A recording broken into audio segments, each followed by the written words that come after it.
Olá, pessoal! Hoje a gente vai falar um pouquinho sobre máquinas elétricas, né? A gente vai começar falando da definição, né, para deixar bem claro os conceitos. Na sequência, falar sobre as principais partes que compõem uma máquina.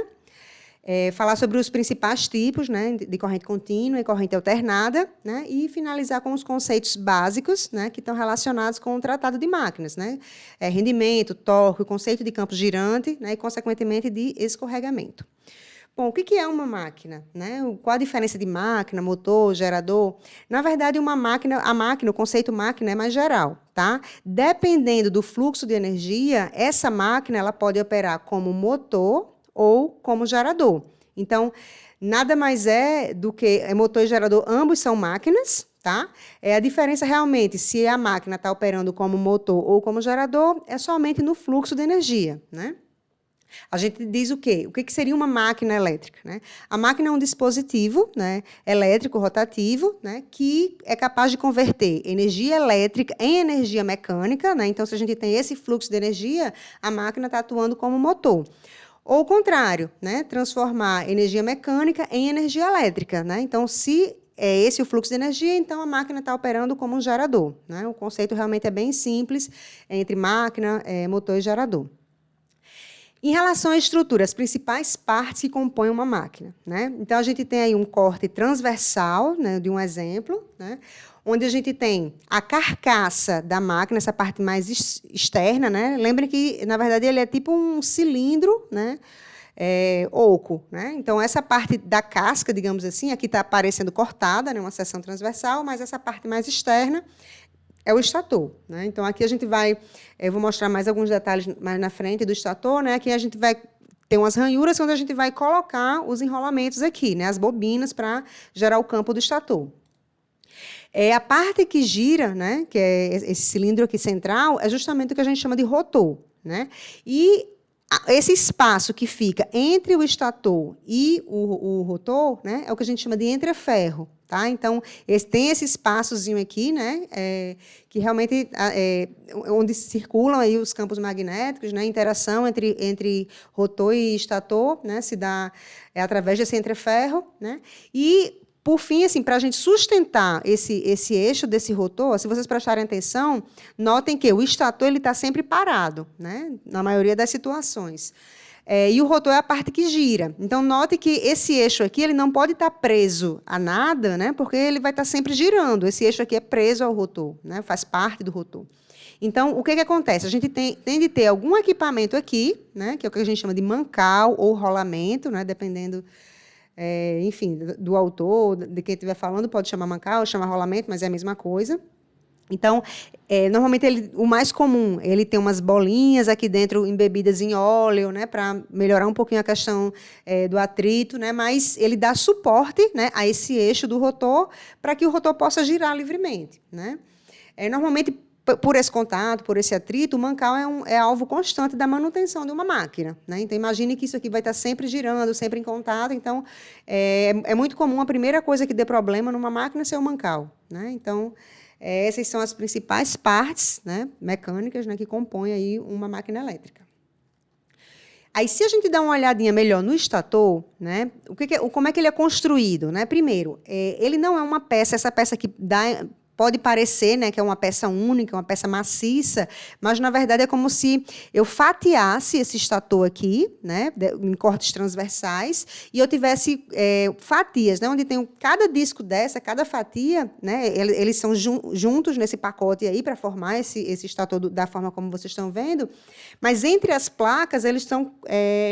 digamos assim, divididos, né, separados por um material isolante, né? Então, a gente tem esse isolamento entre essas placas, né, que isso melhora algumas perdas, né, corrente de parasitas, né, que seria motivo para uma outra discussão. Mas aqui só para vocês terem uma noção de como é feito esse bobinamento. Então, quando a gente junta o pacote de lâminas, né, a gente tem acesso a essas ranhuras, né, e é como se fosse costurado, né, a bobina, o cobre, né, o fio vem, sei lá, se eu subir por aqui, passa aqui por fora e entra, e vou costurando de tal forma que eu envolva todas as bobinas, né, ou pelo menos a maior parte dela, dependendo da configuração aí do bobinamento do motor. E notem que para manter as bobinas circulando as correntes que eu desejo, esses fios não podem ter contato, né? Para que essas correntes não pulem, digamos assim, não se dividam de uma bobina para outra. Então, o que é que normalmente acontece? Esses fios, eles são esmaltados, né? E esse esmalte proporciona um isolamento entre eles, né?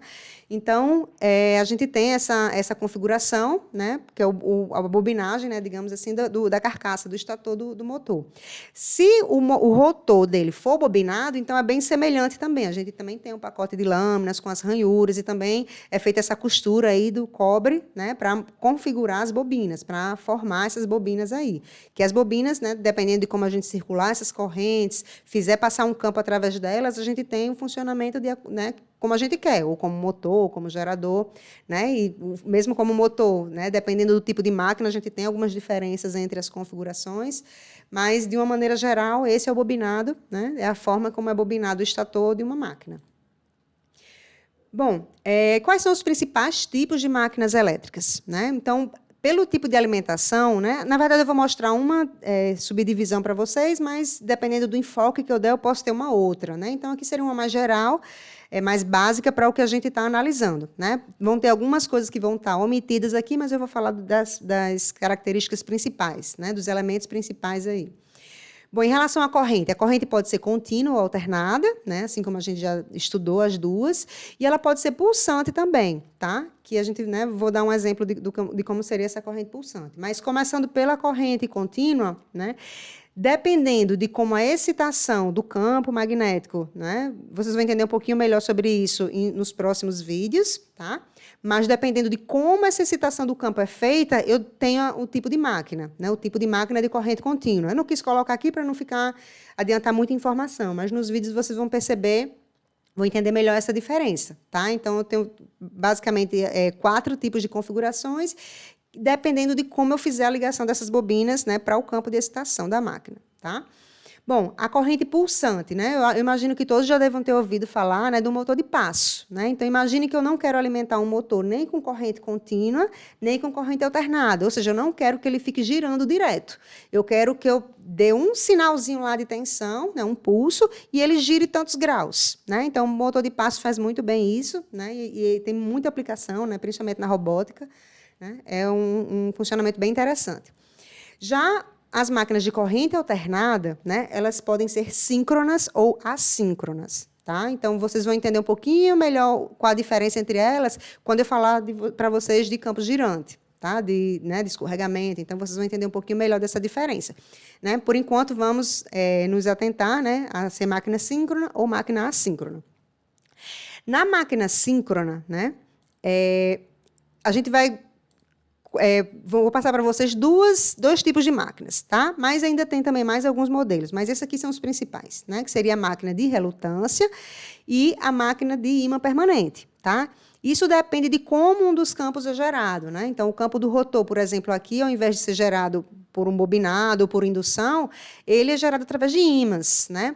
A de relutância, né? A máquina é construída de tal forma que o rotor se desloque sempre buscando a menor relutância, usando esse princípio de busca da menor relutância, né? Então, ambas são máquinas síncronas. Já as máquinas assíncronas, né, elas vão se dividir basicamente pela forma do rotor, né? Então, a gente tem muito comum o rotor em gaiola, tá? E a gente tem a opção também do rotor bobinado, tá? Também em um dos vídeos mais na frente, vocês vão entender um pouquinho melhor né, sobre o rotor em gaiola, que é o que é mais comum, tá? A máquina assíncrona, ela também é chamada de máquina de indução, tá? E todas essas de corrente alternada aqui, né, e a máquina contínua também, elas podem atuar como motor e como gerador.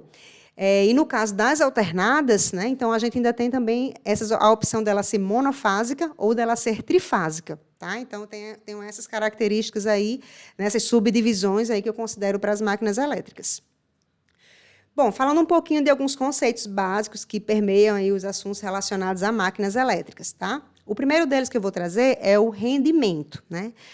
O rendimento, assim, a gente já usa no nosso dia a dia, né? O meu rendimento hoje não foi tão bom, né? O rendimento disso está muito baixo, né? O rendimento da poupança, que a gente, né? O dinheiro que a gente bota lá. Então, é exatamente esse mesmo conceito. Só que aqui a gente vai associar a potência, né? Que é a nossa moeda quando a gente fala com máquinas. Então, o que acontece? Nenhuma máquina, nenhum sistema, né? Ele é 100% eficiente, né? O que eu estou dizendo com isso? Que eu forneço uma energia, uma potência para a entrada, e existem algumas perdas intrínsecas ao sistema, né? Enfim, à máquina, né? Que é o que a gente está se referindo, e na saída eu vou ter uma potência um pouquinho menor, tá? Devido a essas perdas. Então, como é que eu meço isso? Como é que eu sei que uma máquina com as mesmas características é melhor que a outra? Se vai atender bem essa minha demanda, né, de eficiência. Então, eu vou relacionar a potência que eu tenho, né, no eixo da máquina, se for um motor, por exemplo, com a potência que eu estou alimentando ela. Então, a potência de saída sobre a potência de entrada me dá uma relação desse aproveitamento de potência, né? Então, esse valor a gente normalmente vê em porcentagem mesmo, tá? Então, o rendimento, né, geralmente ele é representado pela letra grega eta, né? Então, a gente tem essa relação entre potência de saída e potência de entrada. Só para vocês terem uma noção melhor dos tipos de perdas que estão associadas a um motor, por exemplo, né? Operando como motor, que eu acho mais fácil de pensar. Então, a gente alimenta aqui com a potência de entrada, né? A potência elétrica, e lá na saída, a gente vai ter uma potência do eixo, né? Que tem a ver com a rotação lá do motor. Então, nesse meio termo, tem algumas perdas associadas a esse processo, né? Por exemplo, as perdas... Deixa eu ver como é que eu chamei aqui. Perdas no estator, né? Associei aqui com perdas no cobre mais no núcleo, ou seja, as perdas elétricas mais perdas magnéticas, tá? Aí as perdas nos condutores do rotor, tá associado só às perdas elétricas. Já as perdas mecânicas, né, tem a ver aí com as perdas rotacionais, por atrito, alguma coisa desse tipo. Então, se eu for somar cada uma dessas perdas, né, no final, minha potência de saída vai ser um pouco menor do que a que eu ofereci lá na entrada, tá? Então, essa seria a relação de rendimento, né? Potência que eu disponibilizo na saída sobre a potência que eu tenho na entrada, que eu forneço para essa máquina na entrada. Eu mostrei o exemplo aqui como motor, mas essa mesma relação serve para gerador também, e serve para todos os tipos de máquinas. Bom, o próximo conceito é o conceito de torque, né? É importante quando a gente fala de máquinas, porque não tem muito sentido a gente falar de força diretamente, né? Esse conceito de torque aí é exatamente o mesmo conceito que vocês viram lá na física, né? Se eu digo assim, eu preciso de um motor, né, com tanto de força para mover uma carga. Não tem muito sentido, porque essa carga vai ter que ser acoplada a esse eixo, e eu tenho de falar de uma força rotativa, né? Digamos assim, falando grosseiramente. Então, essa força rotativa, o que ela é? Ela é o torque. Por quê? Porque ela associa a força que eu estou aplicando, né, com o ponto de aplicação dessa força, né, com essa distância de aplicação dessa força, tá? Então, esse conceito de torque é exatamente a mesma ideia que vocês viram lá na física. A gente aplica aqui também, né, que é a nossa medida, né, de força para quando a gente fala com máquinas elétricas, tá? E uma outra nomenclatura, quando a gente fala de máquinas, né, para o torque, é conjugado, e alguns livros mais antigos ainda se referem como binário, tá? Então, se vocês virem aí alguma máquina falando de conjugado ou de binário, estão se referindo ao torque dessa máquina. Bom, quando a gente vai comprar uma máquina, né, dependendo de como essa máquina for montada, né, das características estruturais dela, eu consigo ter mais torque, ou seja, mais força aí para mover esse eixo, né? Na partida, ou então em plena carga, né? Então, dependendo da situação, eu posso aplicar uma máquina diferente, tá? Então, elas são divididas em relação ao torque em algumas categorias. Aqui tem algumas mais comuns, né, que estão disponíveis no site da WEG, né? No catálogo deles, eles usam essas referências. Então, a categoria D, H e N. E um dos vídeos tem exatamente esse mesmo gráfico e fala um pouquinho mais sobre essas categorias, né? Mas, de antemão, eu só quero dizer o seguinte, por exemplo, se eu for olhar só para o momento da partida, né, lembrando que esse eixo horizontal é a rotação, se eu tenho a rotação 0, é porque eu estou parado. Se eu tenho a rotação 100%, é porque eu estou a plena carga, né? Enfim, eu estou a pleno funcionamento. Se eu olhar no momento da partida, né, é um momento que eu preciso de muita força, né, de muito torque. Por quê? O rotor está parado, Tá? Mesmo que eu não tenha carga acoplado a ele, ele precisa mover o seu próprio peso, né? O peso do rotor. Então, eu preciso de uma força maior, e quando ele já está funcionando, eu não preciso de tanta força assim, porque a inércia já vai ajudar um pouquinho nessa movimentação do eixo. Então, o que acontece? Se eu comparar aqui essas 3 categorias, na partida, né? Por exemplo, quem tem o maior torque é a categoria D. Depois a categoria H, depois a categoria N. Aí, dependendo do meu perfil de carga, né, se eu preciso estar acionando, botando carga muitas vezes ao longo, né, do funcionamento dela, eu tenho uma característica, dependendo, né, realmente de como for a minha carga, de como for a operação dessa máquina, um ou outro modelo pode ser mais adequado, tá? Então, essa categoria diz respeito realmente ao tipo de motor, né, em função do seu conjugado, né, das suas características de torque.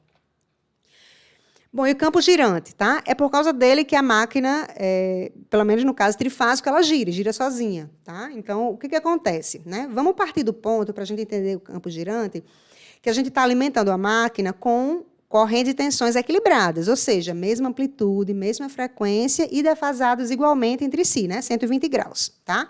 Quando a gente faz isso, que a gente calcula os campos magnéticos, né? Vou chamar de H.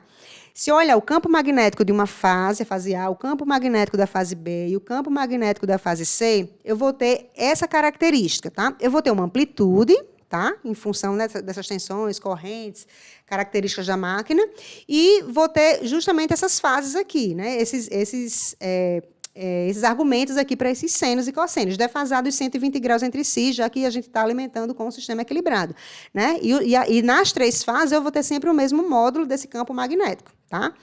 Partindo disso, o que eu vou fazer? Eu vou calcular a cada instante, né, para o ângulo sendo 0, o ômega-t sendo 0. Aí depois, para o meu ângulo, o ômega-t ser, por exemplo, o ideal seria fazer de grau em grau, né, até sair de 0 até chegar em 360 graus, para eu ver o comportamento desse campo magnético resultante ao longo, né, de todo o ciclo trigonométrico. Então, o que eu fiz aqui, né? Nessa primeira coluna aqui, eu tenho o seguinte, o ômega-t igual a 0. Aí eu venho aqui nas minhas expressões para o campo na fase A, o campo na fase B e o campo na fase C e substituo o ômega-t por 0. Quando eu faço isso, eu tenho um valor, tá, para o meu campo, né?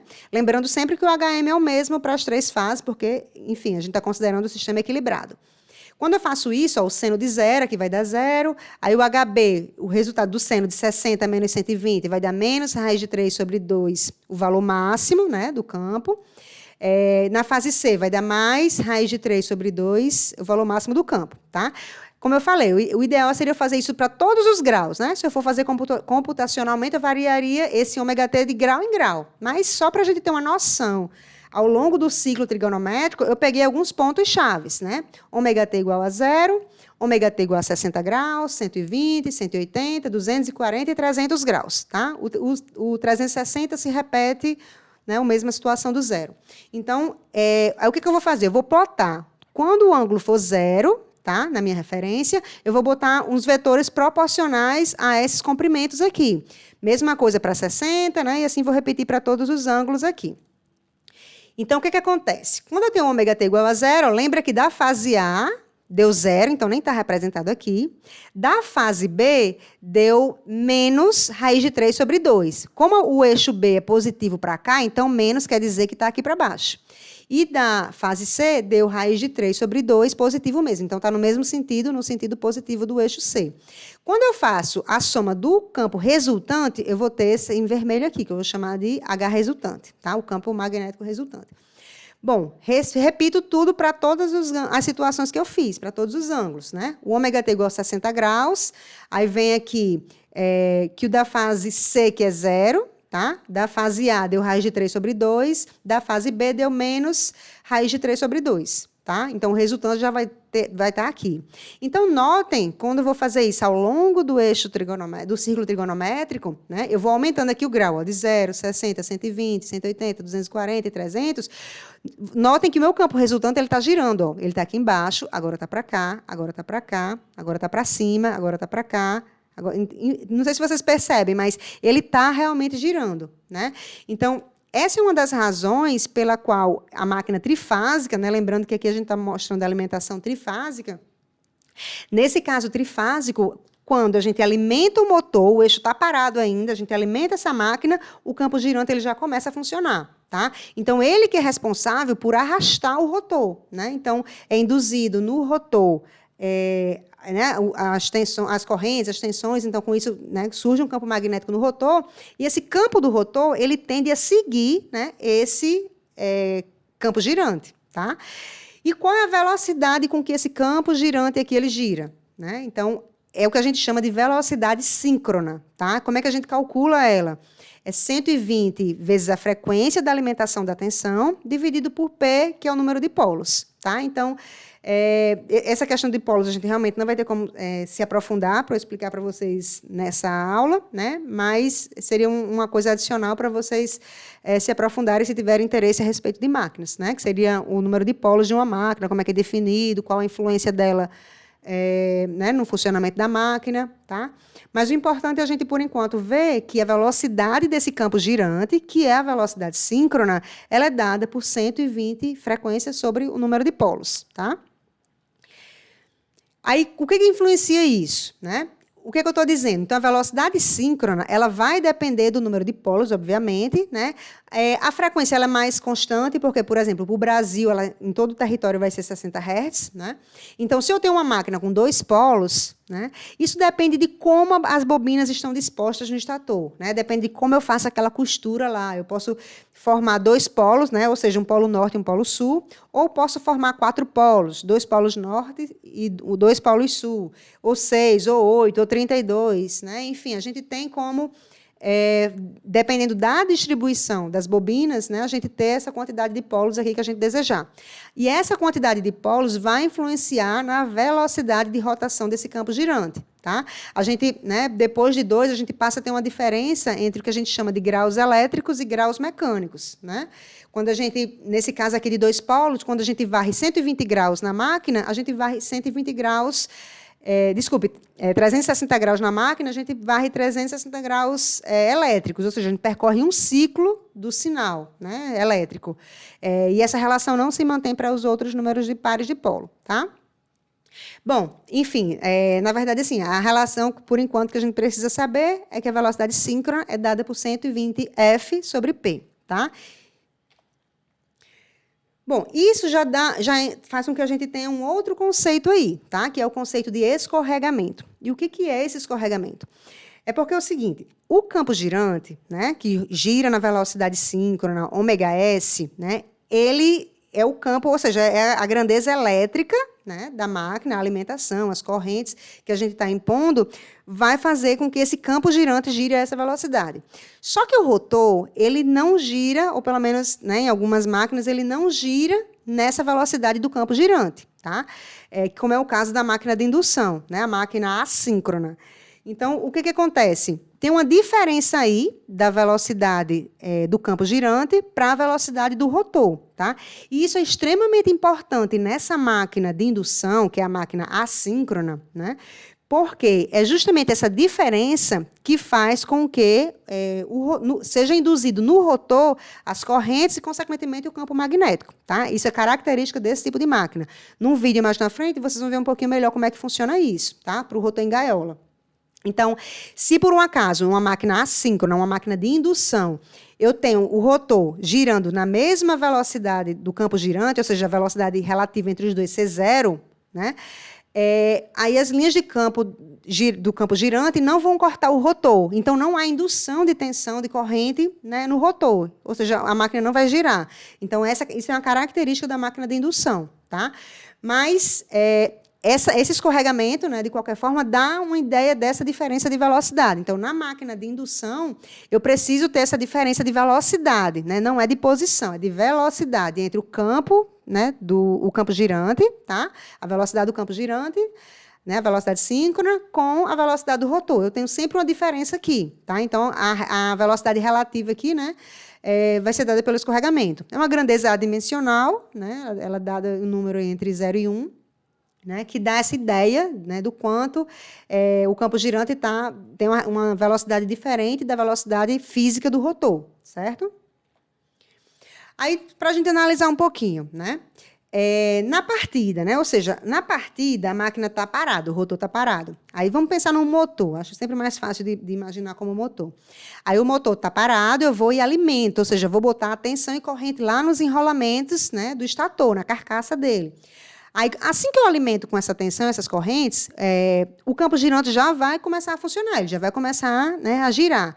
Só que o rotor ele está parado, né? Vamos pensar assim que eu ligo, no momento, né, T0+, assim que eu ligo. Então, se o rotor está parado, a velocidade ω-r, né, do rotor é 0. Tá? Então, se a velocidade do rotor é 0, o que acontece com o meu escorregamento na partida? Como o escorregamento depende da diferença de ω-s menos ω-r sobre ω-s, então isso vai dar 1. Então, na partida, eu tenho o meu escorregamento máximo, né, que seria 1. Já no caso, se acontecer do rotor girar na velocidade síncrona, né, foi o que eu falei ainda há pouco, que no caso da máquina de indução isso não pode acontecer porque a máquina para. Mas, por outro lado, a máquina síncrona, né, ela funciona exatamente baseada nesse princípio. Ela precisa que o rotor gire na mesma velocidade do campo girante. Então, são essas máquinas, né, assíncrona e síncrona, têm essa característica contrária, né, em relação ao escorregamento, em relação à relação entre velocidade do campo girante e velocidade do rotor. Então, no caso da máquina síncrona, né, que isso aqui realmente tende a acontecer, porque aí é o contrário. Se o rotor não estiver na velocidade síncrona, a máquina síncrona não gira, ela para. Tá? Então, no caso do rotor estar na velocidade síncrona, né, de novo, que é o caso da máquina síncrona para ela operar, então o que acontece? O meu escorregamento aqui vai ser 0. Tá? Então, esse conceito de escorregamento, né, para a máquina síncrona, ele não informa muita coisa. Por quê? Porque ele sempre tem de ser 0 para ela funcionar. Tá? Se o escorregamento não for 0, a máquina síncrona não funciona. Já a máquina de indução é o contrário. Aí sim, a máquina de indução, né, se eu analisar sob o ponto de vista do escorregamento, eu vou ter uma informação interessante, né? Vai me dar uma ideia, por exemplo, da quantidade de carga que eu tenho nesse motor. Né? Então, no caso da máquina de indução, esse escorregamento vai variar entre 0 e não pode, vai chegar a 1 na partida, né? Mas não pode partir de 0, né? Porque se ele passar pelo 0, quer dizer que a velocidade do rotor, física do rotor, é a mesma velocidade do campo girante. E isso vai fazer com que a máquina não gire mais, no caso da máquina de indução. Tá? Bom, e só para, né, deixar claro, assim, um exemplo, né? Quando a gente está operando em vazio, ou seja, em vazio, normalmente a gente se refere a um sistema que está sem carga. Né? Se for um motor, é como se eu não tivesse acoplado ao eixo dele nenhuma carga, ele não está movendo nada, nenhuma esteira, né? Enfim, não está movendo carga alguma. Quando isso acontece, o escorregamento ele normalmente é bem baixinho, ou seja, a velocidade física do rotor é uma velocidade muito próxima da velocidade síncrona. Tá? Então, esse escorregamento, ele tende a 0, mas lembrando que, no caso da máquina de indução, não pode ser 0, senão a máquina para. Tá? Mas ele fica um valor muito pequeno, 0,02, 0,03. Né? Então, você sabe, pelo escorregamento, se tem muita carga nele ou se não. Né? Você tem essa ideia aí a partir do escorregamento. Tá bom? Bom, então, nessa aula era isso. Tá? Veja os outros vídeos para complementar aí esse assunto, né? Que tem muita coisa interessante. Tchau, tchau. Até mais.